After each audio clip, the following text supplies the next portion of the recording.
guys, what's up? It's Rue. Today I have a really exciting video, but first, Eid Mubarak!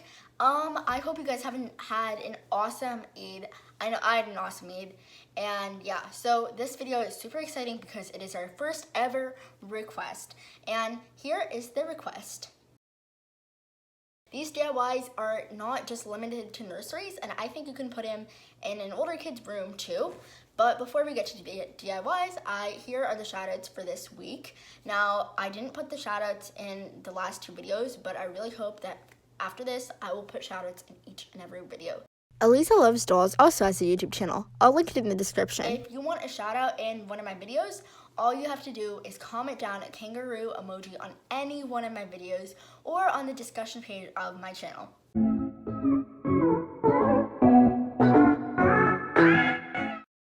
All you'll be needing for this DIY is some hot glue, a paintbrush, a pencil, chalkboard paint, scissors, some cardboard, and corkboard.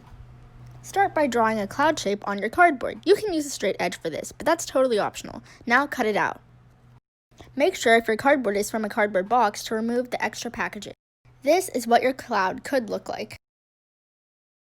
Now draw a line through a section of your cloud. This will divide your corkboard and your chalkboard.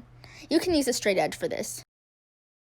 Your next step is to go ahead and paint one section with chalkboard paint. The more layers, the better the chalkboard will work. Trace the other section of the cloud on the corkboard. Now cut it out. This is how my corkboard looks.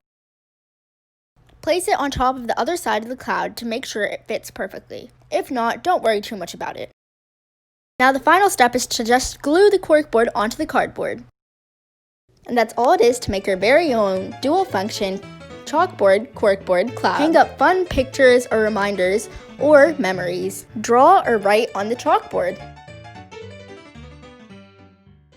Thank you so much for watching. If you enjoyed this video, please make sure to give it a big thumbs up. Subscribe, comment, and share. And if you guys have any requests or video ideas, I would love to hear them. I'll see you guys next time. Bye-bye!